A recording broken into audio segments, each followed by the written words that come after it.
Hello, Bizarre Story friends. You've tuned in to the Bizarre AF, where we talk about the strange, the absurd, the unknown, and things that are bizarre AF.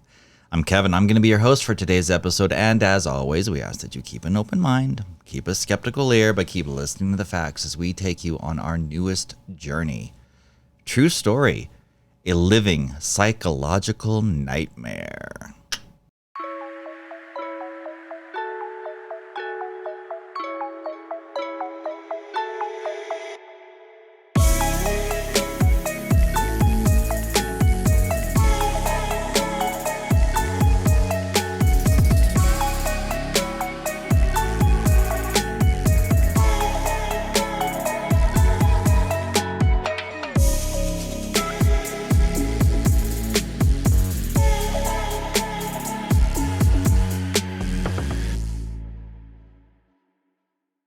Story friends, welcome to another exciting episode of the Bizarre AF, and as always, I would like to welcome my co-hostess with the most Tess, always, Alicia. How are you doing, Alicia? Oh my god, I'm so... You care, you really care. I thought we'd bring in a live studio audience today. Yes, yeah, I'm doing great. Good? Yeah, I'm excited about this episode. I'm excited for summer. I know on this episode we're gonna be going on a flight. So I have my my Hawaiian like travel outfit romper, and I'm feeling tropical. I'm feeling get me tan, get me a pina colada. I will settle for an amazing orange drink mimosa. Yes. Cheers. Cheers. But I'm excited for today's You'll find episode. out we're not going to a beach today. Oh man, I thought that if I dressed for the occasion, so they say like dress for the job you want, not the job you have. Yeah, that's what I'm doing here. Well, we can only wish that they would have been going somewhere warm. Yeah. So this is in fact, we always talk about that's a living nightmare. Or we say something and we go that is a living nightmare. Oh yeah. Right? No. What we're going to talk about today is like the ultimate psychological living true story nightmare. Oh my God. Is it going to make us question whether or not we want to get on a flight again? Because maybe we've done an episode in the past. We have. That did make me think, I don't know, dude. But see, we could do stories about boats. Yes. Cars. We did one on that submersible, the Titanic. Yes. That's true. Of course, I'd already told you I'd never do that, but right. I don't know. We have to be in cars, we have to be on boats, and we have to be on planes. We have to live our life. You have to live our life. And so you just hope. Yeah. Beyond hope that what I'm going to talk to you about today just never, ever happens. Okay, I'll buckle up. I should have brought my sweatshirt maybe instead of my romper. Few layers. Yeah. So we're going to talk about something that happened back in the early 70s. Okay. And when I start talking about it, you may remember some things about this. Although, when were you born? I was born in 1987. Okay. So this will be a brand new story for you. Great. Great. I'm here. I'm living for it. So in 72, there was a rugby team. Oh, yeah. It's actually called Old Christians Club, and they're part of the rugby union. And, rugby is not, it's a U.S. thing, but it's really like European and Spanish and, really everywhere else in the world. I guess everywhere else. Yeah. And real quickly, for those of you who do not really understand what rugby is, imagine our American football in shorts and a short sleeve shirt. Yeah, really no padding. I actually no padding, no helmets, no. It is equally, if not actually more aggressive, and you have no protection. Have you ever played rugby? These men are men. Men's men. They like have like their legs are like oh my tree trunks. Good They're Lord. Love it. That's probably why they wear shorts. Like, look at my legs. Yeah. Well, pants don't fit over their, yeah, right. quads. Right. I've not ever played. I've not. I have. Yeah, I broke my hand playing rugby. I believe it. Yeah. I mean, it's a lot. It's a lot. And you know, it's a lot of fun, and it's an aggressive sport. But one of the first things that you're taught when you're playing rugby is how to safely tackle. So because there is no padding. No, you can't. You have to know what you're doing when you're tackling and stuff. So there's a lot of time spent on safety and knowing how to fall and stuff like that. And I get the sense that these teams are very tight. They're real, you know, as far as relationships, and they're brothers, right? Yes, that's how they and sisters. Very close. Yeah, you have to be very close. Yeah. I mean, it's like any sport, but I think that there's a different kind of camaraderie. It seems like there is. Yeah. And so this team, they're very, very good, very, very bonded, and they were going to go to a match, but they had to fly like a good old long distance, and like Santiago, like South America. Okay. And so they're going. By the way, this team, they're young. They're like early 20s. Oh, yeah. You don't really see like 50-year-old rugby players. Because you can't play when you're 50. Yeah, these guys are young, limber, muscly, fit, energetic. Yeah, they've got it right. Okay, so the young people. Okay, this is a flight. It's flight 571, and the idea is they're going to go to their match, and there's a total of 45 passengers.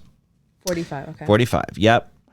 And so the plan was to fly over the Andes, which is I think is what the Andes Mountains. The mountains. They're like Rocky Mountains. They're like massive. Yeah, they're massive huge mountains. And then you get over them, and then it's like beach and ocean, right? Right. Yeah.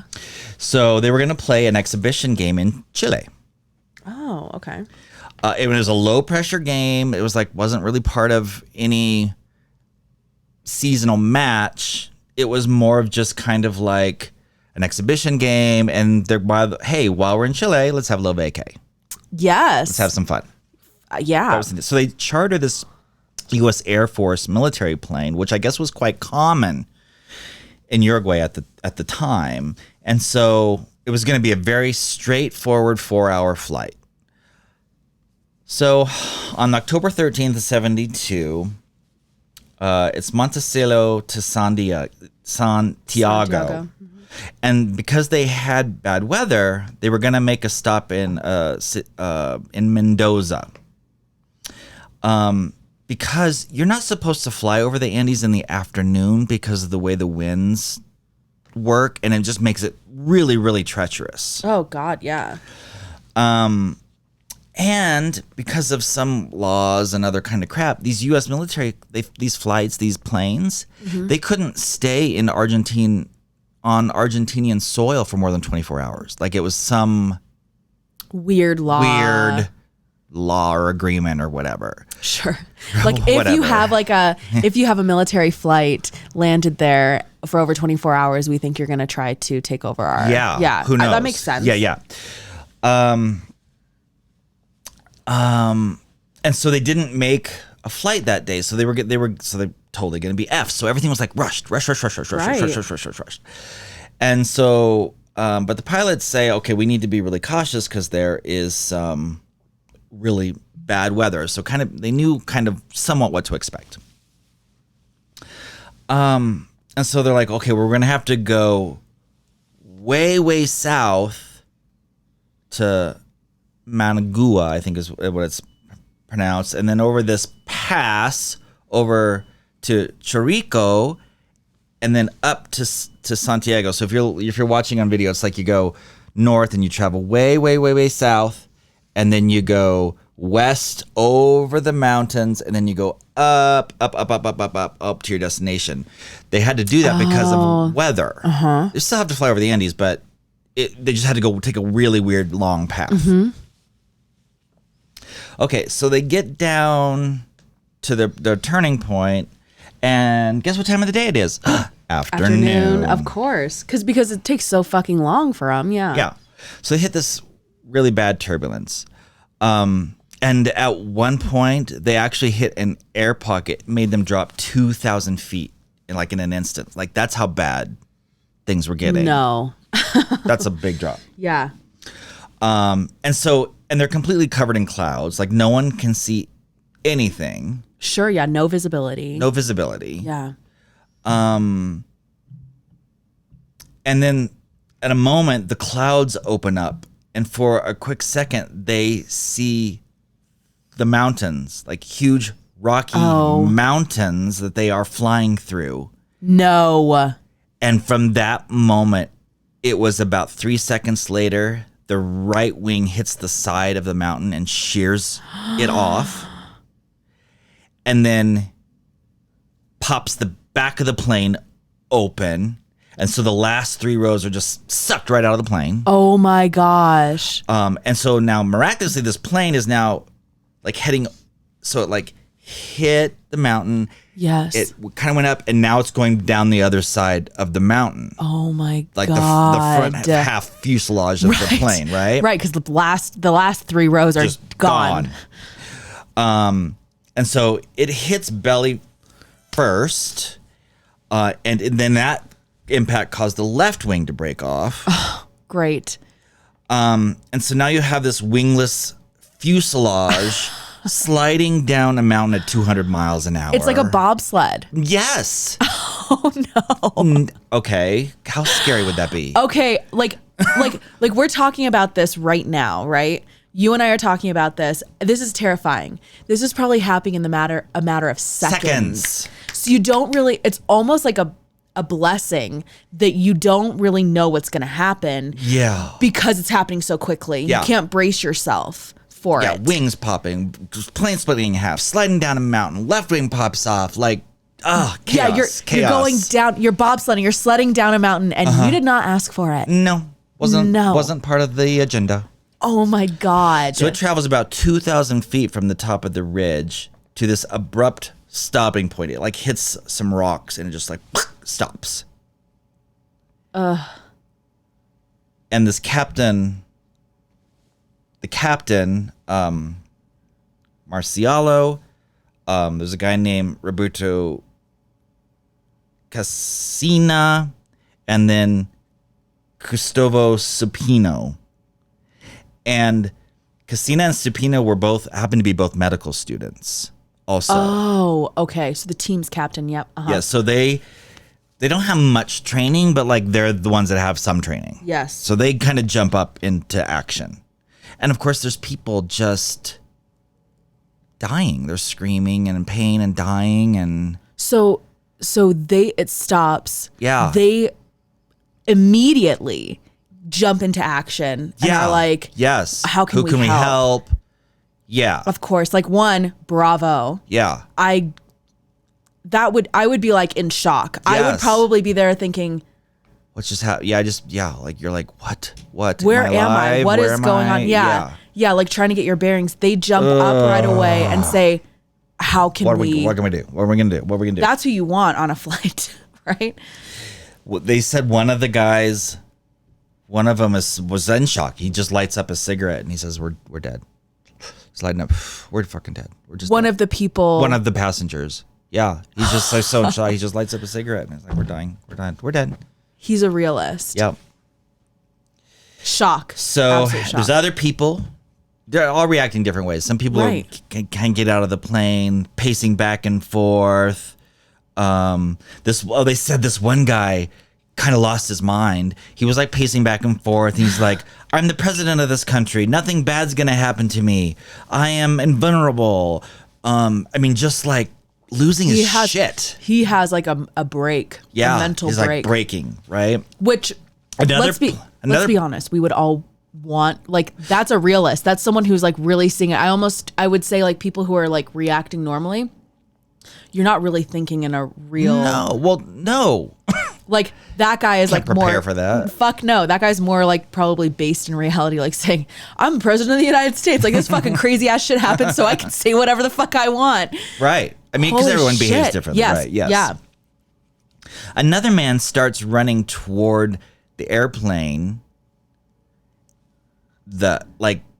He gets out and he's like running like away, like toward the other half of the airplane, which is on the other side of the mountain. Yeah. He just disappears over this snowdrift and never is seen from again.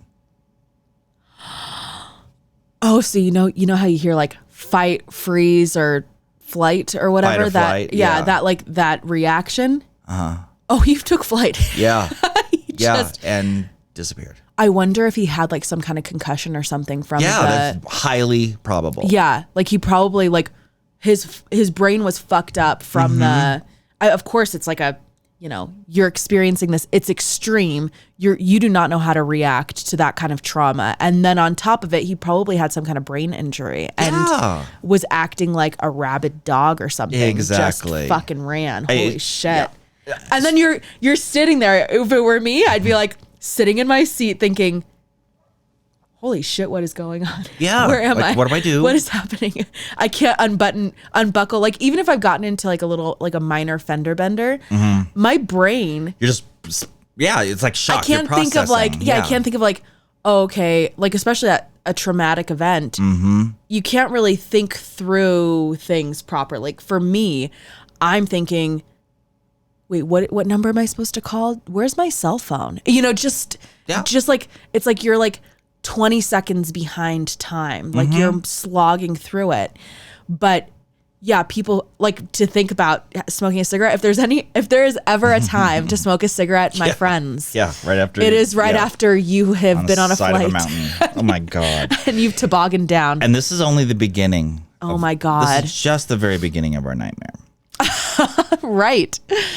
So,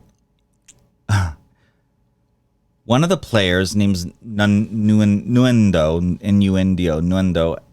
he had multiple skull fractures, and his head is starting to swell, and swell so much that they can't even recognize him. So they're confident he's dying. Yeah. So they put him in the coldest part of the plane to try to help reduce the swelling, keep his body, slow and. But they're also athletes, so they know about this kind of stuff they know as well. Some things. Yeah, on top of that, so that's great. So they're doing what they can. Yeah. Pilot, dead on impact. Oh, wow. Co-pilot was still alive. And they said he kept saying, no, we passed Carrico. We passed Carrico. We passed Carrico. How did we hit a mountain? How did we hit a mountain? Because Carrico was the part where... after they had flown over the mountains, they were going to go back up north. And so they should have been like on the flatlands toward the beach or toward the ocean. So in his mind, they had already flown over the mountains. They were supposed to take their right-hand turn and go back up north to their destination. So he's saying, no, we passed Carrico. We passed Carrico. How did we hit a mountain? Because they should have been over the mountains, right? And so this statement is going to be interpreted by the passengers, and some decisions that they're going to make based on that statement are going to be wrong, because that's in their mind. The captain or the co-pilot is telling them where they should be. Right. So they have all their decision making now has to come from that. They don't know anything else. But once again, like we're talking about it, perhaps the co-pilot had his fucking head scrambled slightly, like could be too upon impact or trauma, or it's like trying to make sense of the situation. So he is saying we already passed through it. Well, it was inclement weather. Like the whole time this flight was like fucked. They're trying to get around weather and they clearly didn't. Right. And so now they're thinking, okay, well, if that's where we are, we're going to be rescued in a few hours, because we are, if you look on a map, you'll see that there's like civilization very close to it. Yeah. Yeah. So they're like, okay, so they think they're clearly in the mountains. They think they're right on the base. They're going to be rescued soon. Right. And of course you would listen to the co-pilot. So 33 people survived that initial crash of the 45. Wow. Yeah. That's pretty fucking shocking. That's a lot. That's for like more than half. Yeah. That's more than half. Like more than half survived. You had the whole back of the plane. Yeah. Both wings. Yeah. And you sliding down a mountain. Then you toboggan down the fucking mountain. Holy shit. Nuts. So the team captain starts giving everyone tasks to keep them moving and motivated. Oh, God bless him. And then pretty soon darkness falls. And so they have to be crowded into this small little area in the plane that's wide open, by the way, because it's just the front fuselage. Mm-hmm. They're trying to stay warm. And so remember, these are young boys from Uruguay. They're used to warm beaches. They don't spend time in the mountains. They don't go to the mountains. They don't experience snow. No. These are warm, weathered bodies, people. Right. And you grew up here, right? So you understand like cold. Personally, I grew up in, southern, like California and Arizona. So yeah. Warm weather. When I at first started to like experience cold weather, I didn't know how to dress for it. I didn't know about layering. Exactly. Like it sounds so silly, but you don't even have the clothes for it. Right. Like you don't know how you're supposed to cover your head. All of the heat We're comes not planning on staying on top of a 40,000 foot mountain. We were going to the beach in Chile. Yes, to play rugby. Right. Yeah. So in about 7 days, back up. So by the morning, 5 more people died, just as a result of their injuries. So are they still at the? They're still in the site? fuselage. Okay. Yeah, they're still huddling around this front end fuselage. Right. So now there's 28 people left. Another day passes. So now we're on 3 days. And it's a Sunday, and there's 2 planes flying over looking for them. Oh, my God. They don't see them. I mean, they're little microscopic ants on the side of a big white snowy mountain that has rocks protruding. They can't see them. Right. And it's not like we're sitting here like saying, maybe they should find flares or like try to light a fire, Yeah. But it's cold. Like how. And they're in a metal plane. Like. And that guy who was smoking a fucking cigarette is like, fuck you all. I need to find some more tobacco. So then one of the players notices that Nundo wasn't dead. The one that had the brain, the big bad brain. Uh-huh. They noticed he wasn't dead. This is like 2 days later. And so they pull him into the plane with everyone else so they can start taking care of him because they figured he's dead. Yeah. No. 7 days later, they're still 7 days on the side of this mountain. Now he's able to walk. Nundo is? Uh-huh. Communicate, talk, walk. Well, I mean, okay. You know what's working in his favor is his age and the fact that he's an athlete, like his body's in good condition, right? For sure. But also, if you have swelling, what's the first thing you're told?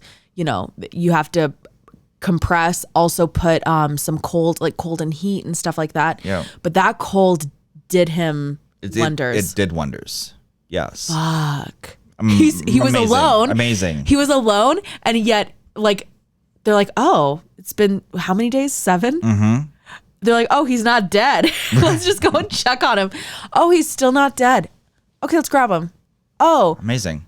He's like, do we have any biscuits or something? I'm kind of hungry. Isn't that crazy? You're like, what the fuck? Like your brain was so swollen a minute ago, we couldn't even recognize you. Dead man walking.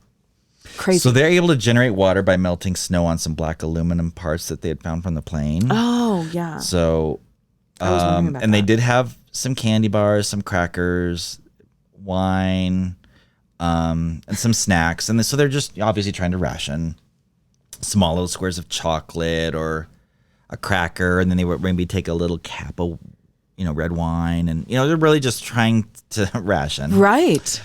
But very soon, they were out of food. And they were going to starve to death. And one of them said they started eating toothpaste.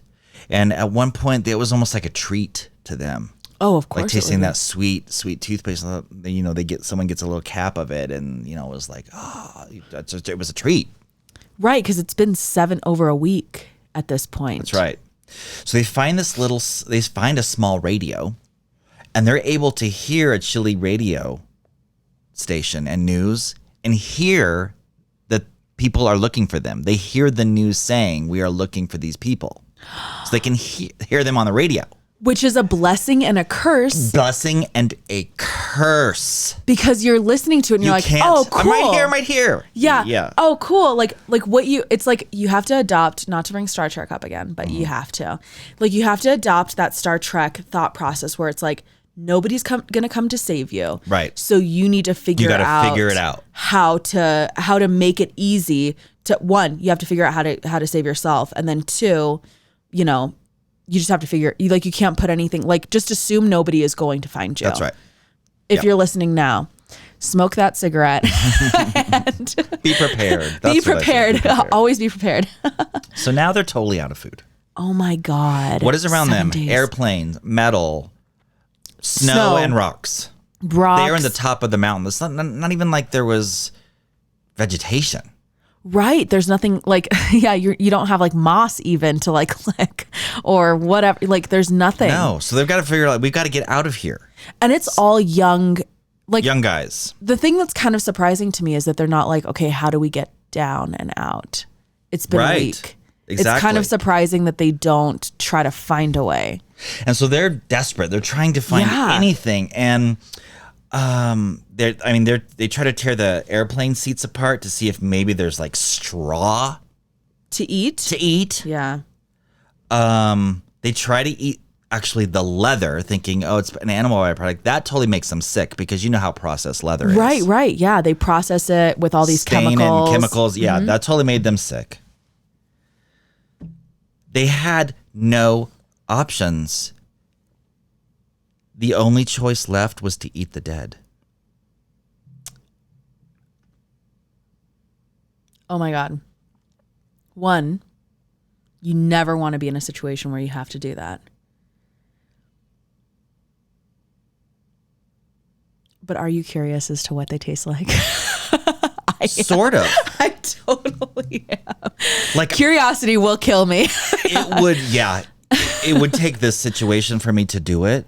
But if you are so desperate, and it also, like, it seems like there's something going on with them psychologically. Like it's like this helplessness that they have. Like they are going through everything that they have in their place.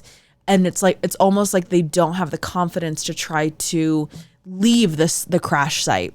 Because if you were to be what they were and to look at the view, from where they were, it was like there was nothing to be seen anywhere except monstrous mountains. So they felt like they couldn't leave. Like they were stuck. Right. Like they would just die trying to get over these mountains because they were forever as far as they could see. But you also think they're malnourished. Their brains aren't functioning properly. Right. They're probably cold as fuck. Yes. Right. Because they don't have layers on. No. So it's like none of this thought process that's occurring is happening like with a sane and cogent mind. Their minds are fucked, really. Like their minds are, they're malnourished. They're not 100%. They can't think things through. That's right. So it makes sense that they would make these calls and considerations. So the people broached the idea with the team captain about eating the dead, and the captain says, absolutely not. This is not an option. They are our brothers. Not doing it. We're not doing it. Yeah, of course. We got to figure something else out. Thank God he said that, because you lose your humanity quicker. So now it's day 10 on the side of this mountain. And as they did every day, they would turn on the radio and they would hear that the rescue, was going. But today, they say the rescue has been suspended. Oh. So they this whole time they've been listening to the rescue, which is fucking with their heads. They're like, oh no, they're gonna find us. They're gonna find us. Like, just take another nap. Like, just now day 10, they hear suspended. We're stopping the search. Yeah, because that's a lot of manpower. So now they think there's no one's looking for survivors because How could these people survive in the top of these Andes Mountains in the cold for 10 days? Right. That's what they're like, that's just not plausible. And so the rescuers, they're thinking, okay, we're going to go get the bodies in February and March when the snow starts to melt and it'll be easier to find. So it's going to be a recovery mission. Yeah. So now these guys are desperate. And as you said, they truly are, in their minds, dead men walking. Right, yeah. They've got to save themselves. They've got to figure out something, but they are starving. It's not like they could take a journey. They're starving. Is that cigarette guy still alive? Yes. Eats cigarettes. Is that what you're talking about? Oh, I think they tried eating tobacco stuff too, but that was making him sick. Yeah, it does make, So they're literally starving to death. There is no other choice but to eat the dead. They have no other choice. Wow. So they start talking about this from a religious perspective. Keeping in mind, these guys are very, very religious. They're raised in a very religious... Catholic. Yes. Yeah. And so then they start comparing it to taking communion. And they would say things like, if I were to die, what would I want my body to be used for? To remain frozen on the side of the mountain, or to help my brothers live and survive? And so now those that are living, they're all saying to the others, okay, if I die, please use my body any way that you can to get out of here. That's what they're saying to each other after they're having this conversation. Here's my body. Here's my body. So I'm giving you permission. I mean, that is very, that's communion for sure. Okay. Oh, like, can we just talk about the layers of fucked up that is? Holy shit. Fucked up.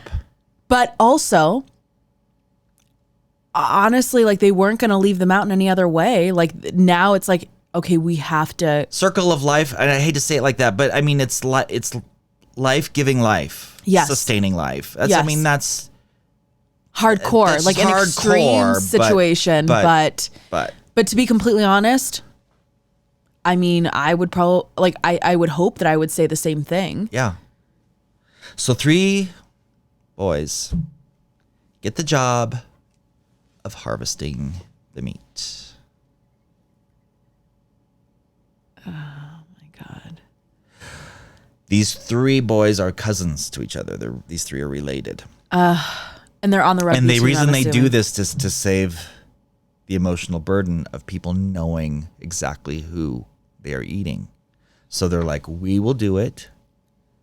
No one will know who you're consuming.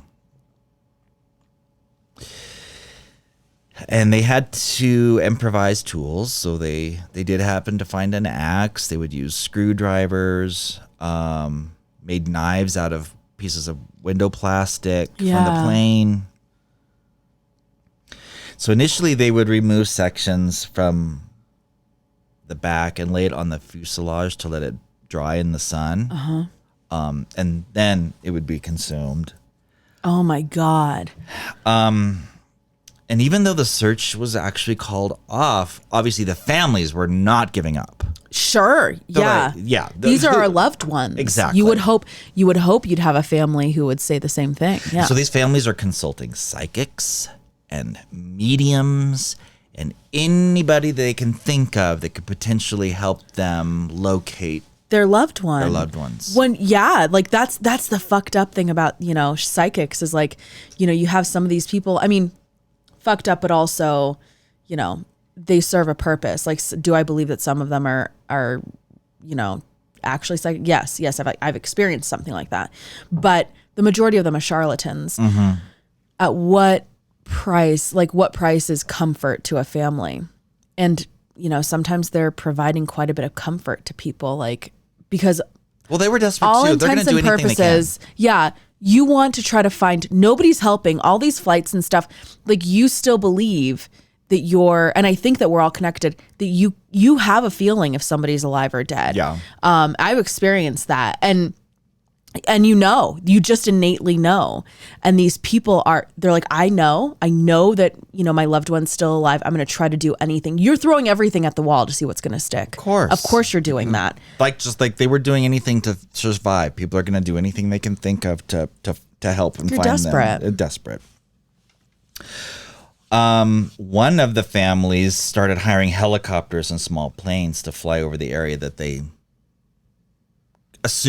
believed they were in. Yeah. Just kind of based on the information that they had. Because this is like back in the day, like the technology isn't nearly early as 70s, good. exactly. Yeah. It's not like today we could say, oh, okay, well, we know exactly. Yeah. Blah, blah, blah. Yeah. Satellite, blah, blah, blah. Yeah.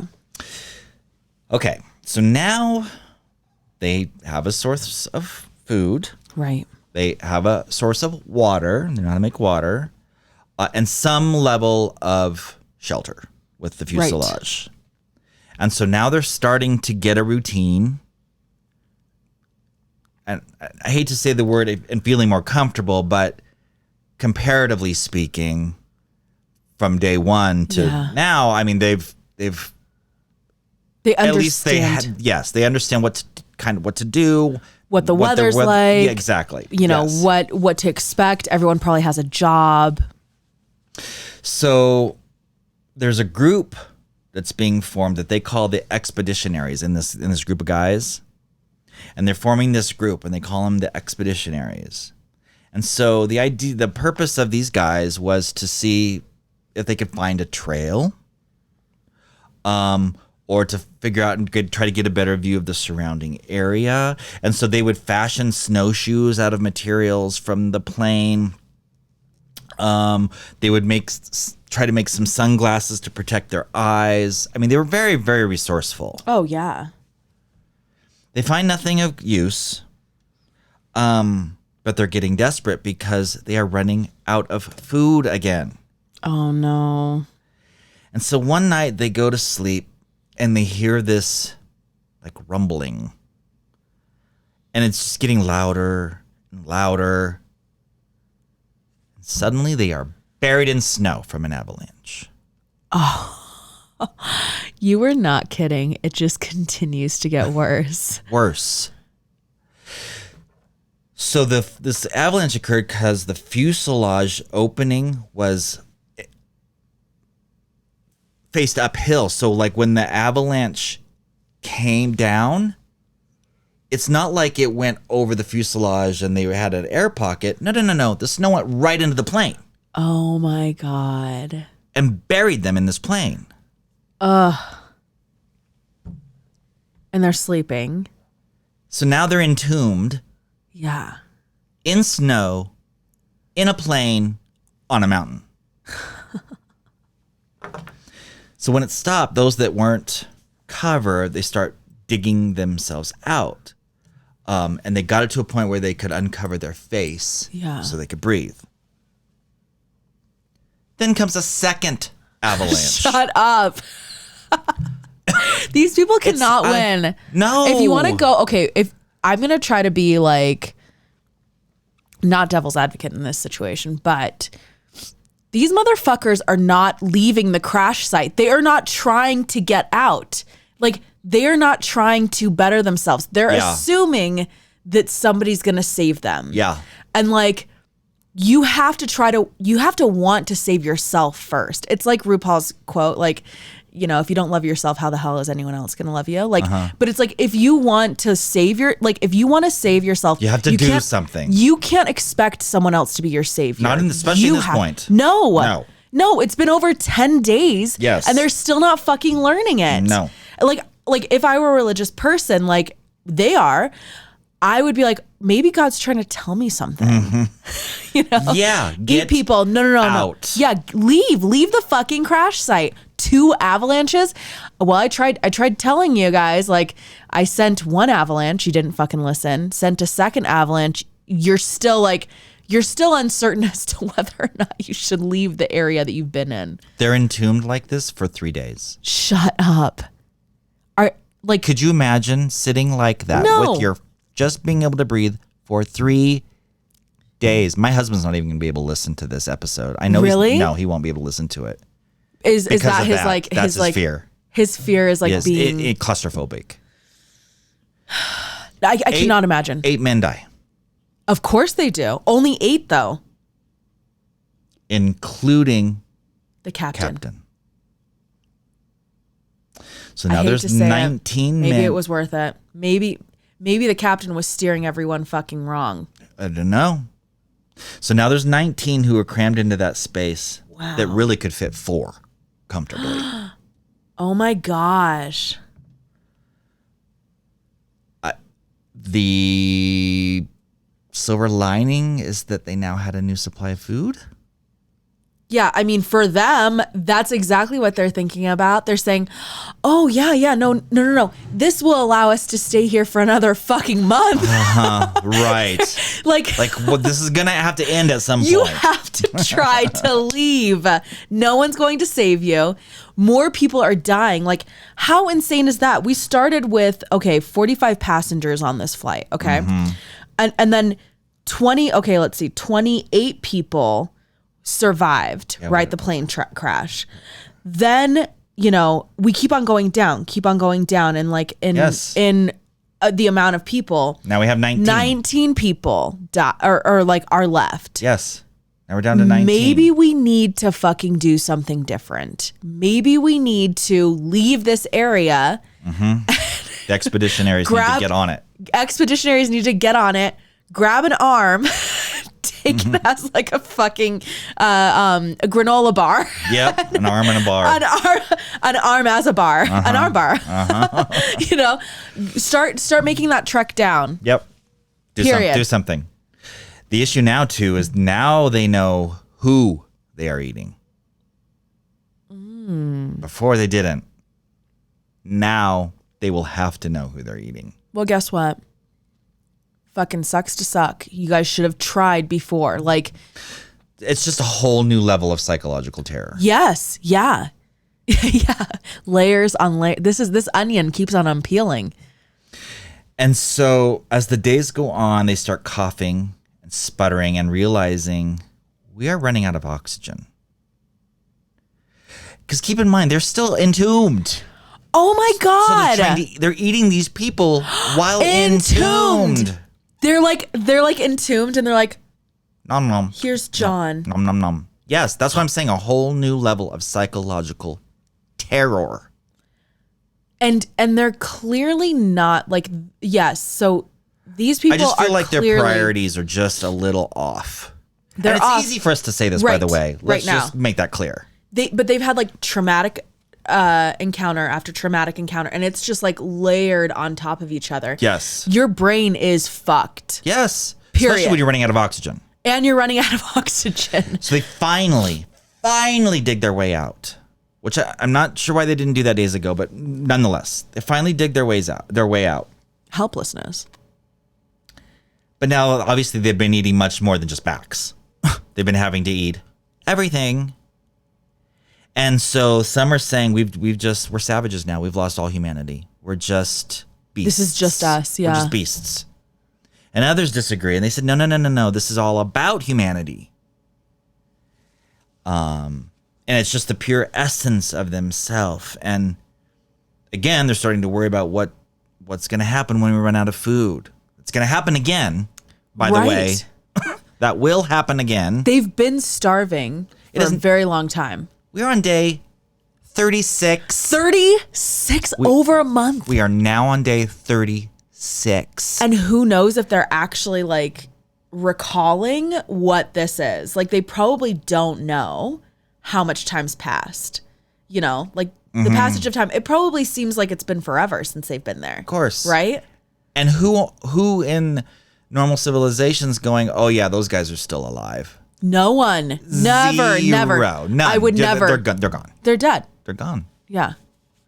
So 17th of November now. Oh my God. The expeditionaries, they start to follow this little thing down the mountain. And they find a trail. And and they find some clothes and some boots and some food because they've discovered the front end of the fuselage. Oh. Or the back end. Now they're at the back end of the fuselage. Okay. And they find a battery. Okay. But the battery is huge. They can't carry it back up to where the radio is. That's at the front of the plane. Thank God. It's too big. So they need to bring the radio down to the battery. Yeah. So they've spent so much time trying to take something out of the cockpit to rig something up to communicate. I mean, they're spending all kinds of time. Like, I have a battery, we have some parts, we have some radio, but none of them know what they're doing. Yeah. They spend 8 more days trying to figure out how to make the radio work. Oh my God. And it was impossible. I mean, they're not in the right minds. They're not in the right. Yeah, right. They don't know what they're doing. They're clearly they need parts that they don't have. They waste 2 weeks. 2 weeks. Weeks. Oh my God, these people are infuriating. So they find more insulation from the plane to help them keep warm, right, from the tail. So they decide we're going to build a better sleeping space. So they now so they continue to search. They're actually finding some luggage and things now. Yeah. They find a camera. So they start to document. Shut up. This stuff. Do we have pictures? There's pictures. I'm not going to show them here, but I will put links in the show for people to go look. Because if you're watching, I don't want to force you to see it. You need to just go look yourself. So, forewarning. Yeah. On the imagery. Yeah. Yeah, I mean, it's not. Fortunately, it's blurry and black and white. So, you don't really necessarily see gore and body parts, but it's not clean snow. Let me put it like that. Ooh, okay. Okay. I'm looking while you're telling the story. Okay.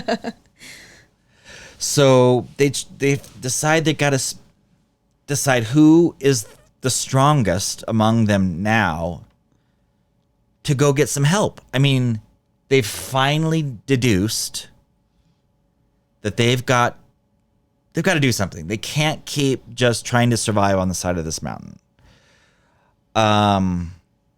So they roll the dice, they start preparing, and they figure out the guys that are going to be the strongest and are going to be able to do this. And so they give them the most food. Right, which makes sense. They give him the most clothes to keep them warm. Yeah. They give them as much of these beds that they tried to make so that they could just keep them as strong as possible during their trip to go get help. Fuck, dude. I'm looking at the pictures. They look emaciated. Wow. They were using parts of the dead's forearms to create better insulation for their feet. To help keep their feet warm. I mean, when I say they were being resourceful, I mean they were doing every possible thing they could think of, things that you wouldn't even think of. This is Lord of the Flies. That you do think of when you're in that situation. Oh my God. Ugh. So they packed them up as much as they could. They actually gave them 10 days worth of food and supplies, spare clothing, lots of melted water. And they said, on your way. You are our last hope. Yeah. Hopefully you guys come back. You've got to come back and you've got to come back. Save us. Save us. We are now on day 61. What? We were just at like day 34. It's December 12th and they head out. December 12th. Take them 61 days to finally go, we have no choice. We have to go on a trek. Regardless of where it takes us, we have to leave 61 days later. Kevin, this is infuriating. 61. So they head out. They know it's west to Chilé. So that's where they have to go. Thank God they know which way west is. Now, the pilot said over and over that they passed Correco. Oh, no. And they looked on a map. They had a map. And based on what the pilot said, the valley should just be over that mountain, that big mountain right there. It should be on the other side. So we just got to get over that mountain. Oh, no. Little did they know they had not reached that city. That is not where they were. They were actually still in Argentina. Shut up. Wow. It takes them 3 days to get over that mountain that they said they needed to get over to get to the valley. 3 days to get up that mountain. 3 days. And the guys from camp could see them. Oh, they could see them making the trek up the mountain. Yeah. So they go to sleep, wake up next day, see them going up the mountain. Go to sleep, wake up next day, see them still climbing up the mountain. Yep. They get to the top. They finally get to the top. Finally get to the top. And what the fuck do they see? Oh my God, tell me. More mountains. As far as the eye could see. Oh, no. Could you imagine? No, I can't. I cannot. And you're expecting to see something, and all you see is more mountains. You don't have very much, like, your brain is fucked at this point for a multitude of reasons. But then you look up and you're like, holy shit. What? This is not we're what we thought. If we thought we were effed before, now we're effed. Now we're really effed. If it wasn't the flight crashing. If it wasn't the eating the bodies, if it wasn't the avalanche, if it wasn't the second avalanche, if it wasn't being buried alive, if it wasn't our stupidity at like spending 2 weeks trying to make a radio work. Yeah. It's just one thing after another. Can we also say, never mind. Never mind. So I'm sorry, and there's two of them. There's not three of them. There's two guys. Okay, I misspoke earlier. Yeah, they are now on day 8 of the trek. Oh my God! So those guys back at camp, it's 8 days later. They've got power to the radio, so they're waiting to hear on the radio. Hey, we found survivors. Yeah, that's what they're hoping to hear. 8 days later, they still don't hear it, but the two guys find a river. Now, if you know anything about survival, you know that if you find a river, you follow that downstream because that will lead you to ultimately to something. Yes. People always live off of rivers and yeah. Yes. Mm-hmm. Whether it's... So I could imagine. I mean, I got kind of goosebumps when I read it. I'm like, because if I saw the river, that would be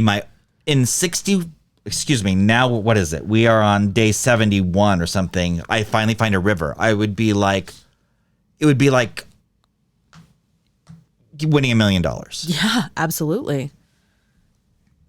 So they follow the river and they actually get to the snow line. So now there's actually grass and they see cattle. Oh my God. And so then they start following the cattle. Because where there's cattle, there are people. And it starts to get warm. And their food supply starts to go bad. Hello. Yeah. So now they're starting to get sick from the food because it's spoiling flesh. Yeah, by food. Yeah, I kept wanting to just use the word food, but we need to remember what it is. Yes, it's flesh. It's human flesh. And so they're getting diarrhea. Because they're still trying to hardly walk. It is now day 9. They are on their last leg. I mean, They are literally just like, and someone else's we're last about leg. to die. Yeah, exactly. Literally. Literal last leg. And one of them says, I see someone. Hallucination? No. It was a man on a horse. Shut up. We are now on day 69. And they're yelling to this man. But he can't hear them because the river is so wide and so fast and so loud. He can't hear them. This is a nightmare. Living psychological nightmare. Oh my God. And finally, by some miracle, the guy on the horse, they can see him looking at them. And they're yelling and they're waving and they're like, help, but he can't hear. Yeah. And the one word they hear from the guy is mañana, and he leaves. Tomorrow. So they're like, what does that mean? Like, what? Like, why aren't you helping me? Like, what's tomorrow? Like, what's happening? Yeah. So now we're on day 70. 70? Day 70. Oh my God. So they just sleep, diarrhea, dying, try to sleep. They stay in the place by the river. They stay right where they are. Yeah. Smart. It was actually smart. Okay. Because that's the first person to ever see them. So they knew someone had seen them, so they don't want to leave. Mm-hmm. The man comes back with his 2 sons that was on the river, or on the horse. And they wave them back up to the river. To motion them back to the river where it was narrower. And the man throws over this piece of paper that was wrapped in a rock so we could get the piece of paper over the river so that they could write. Oh, okay. On the note. Yes. And so they did. And they threw it back and it says, we come from a plane that crashed in the mountains. We have been walking for 10 days. No food. Come get us. Oh my God. So now the guy on the other side of the river understands now how serious it is. He didn't know who they were before. They probably looked like crazy people. Crazy people. If I would have seen them, like looking at those pictures, if I would have seen them, I would have thought these are fucking like They're schizophrenic crazy people. Stay away. Yeah. But now he understands. Yeah. So he actually had brought back bread and he threw the bread across the river. Oh my God. So now they have some bread.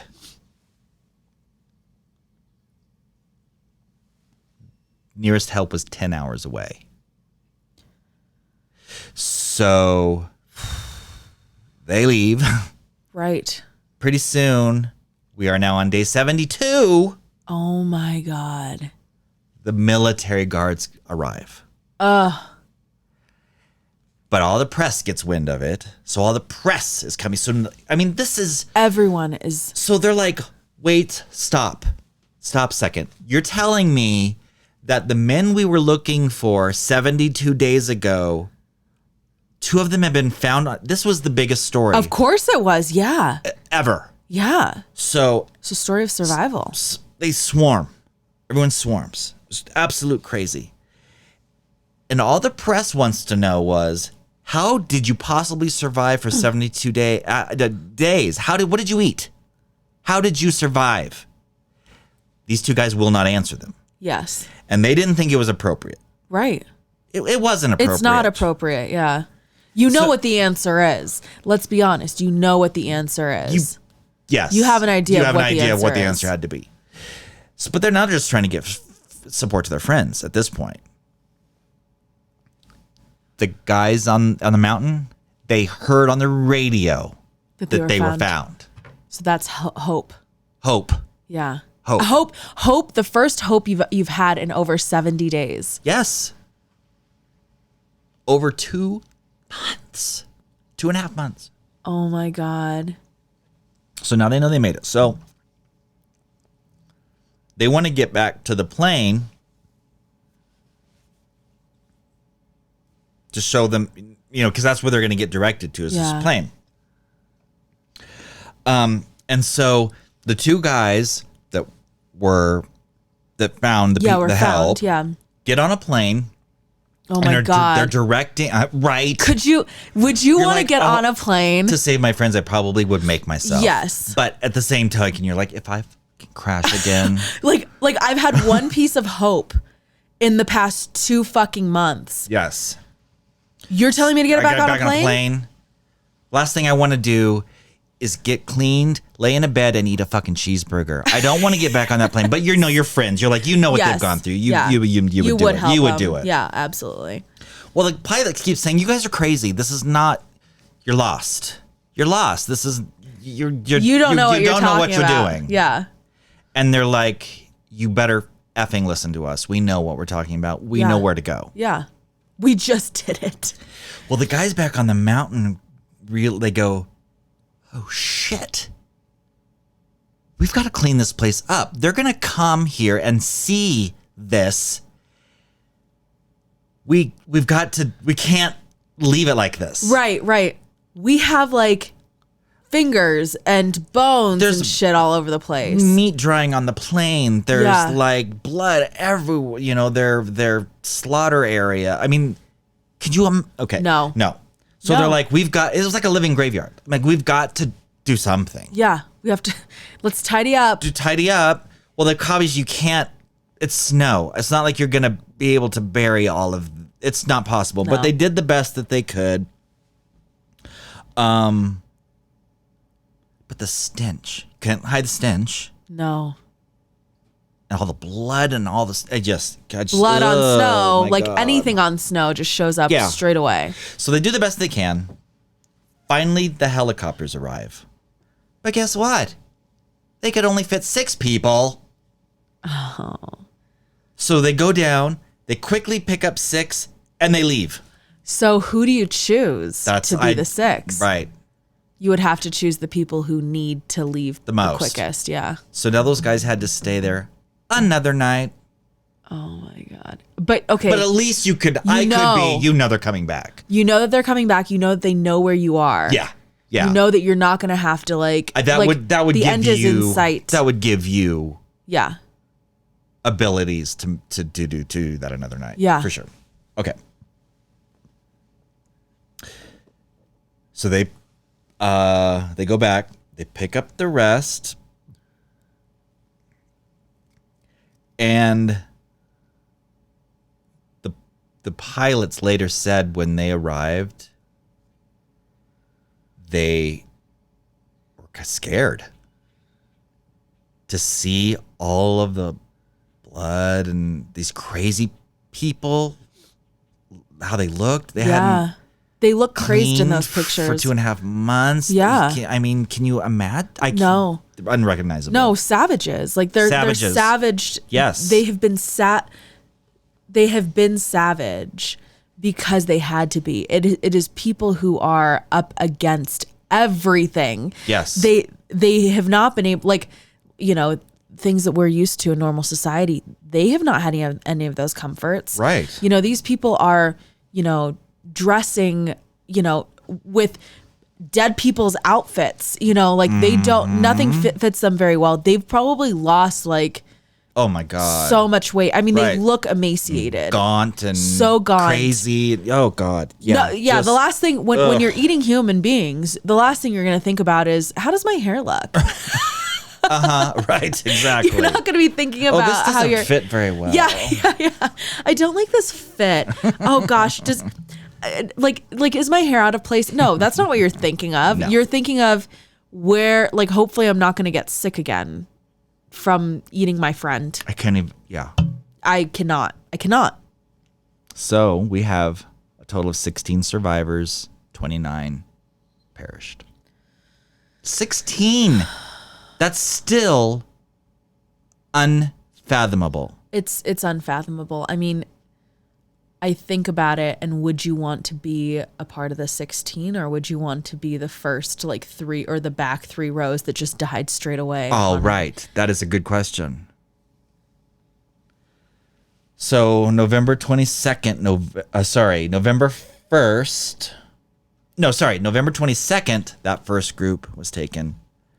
November 23rd was when the second group was taken.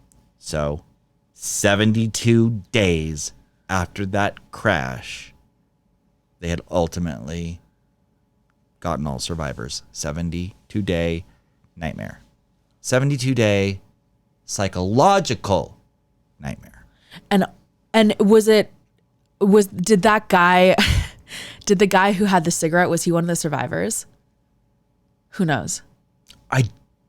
I do know they have their names, but when I was reading about the way people were reacting after the crash, I don't know that I got the name of the guy who was smoking the cigarette. Yeah. So I'm not entirely sure. Okay. But I will have links in our show that talks about show the flight path.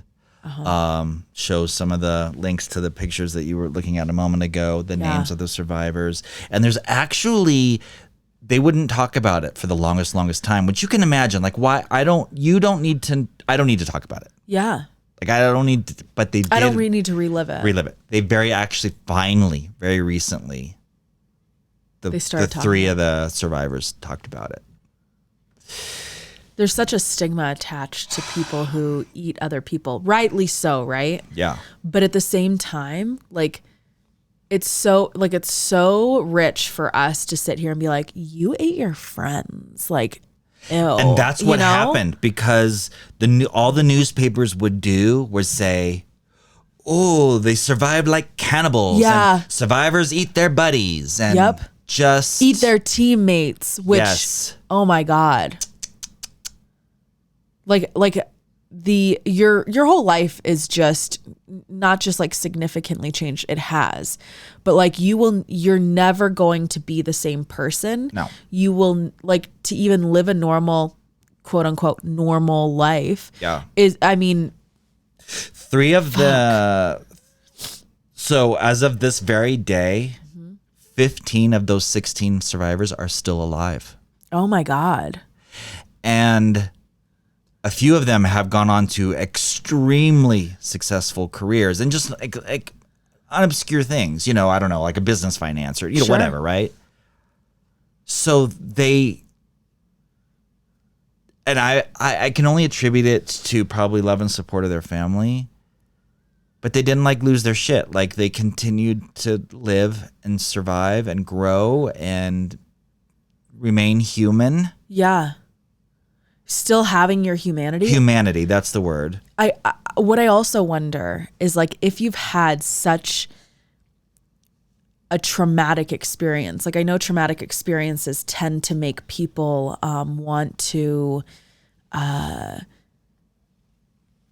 be better and to try more. But if you have a situation like that where you're up against everything, you've somehow come out the other end. It's like, well, what do I have to lose at this point? Right.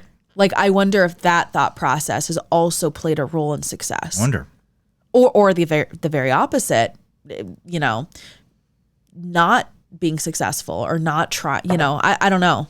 The other thing that helped them, and I'll kind of close with this, is that, people were just totally hung up on the cannibalism. I mean, Right. It wasn't the fact that they survived for 72 days on a mountain. It wasn't like all of the resourcefulness and things that they did. It wasn't anything about that. It was about that they ate humans. That's all it was about, which is terrible. And eventually the Pope, remember, they're very religious. Very Catholic, yeah. The Pope intervened and spoke up and said Christ gave his body in communion. So they did the right thing. Stop judging them. The Pope said this. Wow. So I would imagine, as someone, if I was that religious and your Pope said that to the population, the Catholic population, about you, wouldn't you think that would just be such a weight lifted off of your shoulders? Yes, it would be huge. I think even if you weren't Catholic, but especially if you're Catholic, having someone say, you did what you had to do, stop giving them shit. Like, right. here's why. And here is exactly why. Mm-hmm. You're Jesus, you're Christ, by the way. Yeah. Yeah. Mm-hmm. That's Kevin. Was that nuts? Like nonstop. It doesn't end. And you had kind of hinted at that to me, that it didn't end. And I was like, yeah, okay, whatever. Oh, I didn't know what I was getting myself into. Wow. All I could hope is that I would, be able to, that any of us would be able to handle it with the grace that they did. Yes. Because agreed. Hopefully none of us have to experience anything like that in our lifetime. I would never wish that upon a single person. No. Ever. Never. Yeah. Wow, I feel like I need like a serotonin or dopamine boost after that. Holy shit. I know. It was hardcore, but thanks for listening. And thank you. Oh my gosh, thank you for the story. How fascinating. I've never heard of it. Good. Yeah. All right, good. I'm glad. All right. Well, as always, you guys, thank you for listening. Don't forget, you can access all of our stuff on our website, 11 minutes. Excuse me. I can't believe I said that. Oh my God. My brain just went off on a tangent. thebizarreaf.com. Yeah. You can see our videos on Spotify. You can see us on YouTube. And if you're streaming on podcast audio, we got all of the links to all of that. Yeah. You can actually, on our Anchor website, you can leave us a voicemail if you want to comment on something. We can play you on air, talk about you. Yeah, and give us a little comment or like the podcast or like us on all the social medias. Yeah. We have fun. We do. Yeah. All right. Thanks everyone for listening. Thank you. Bye.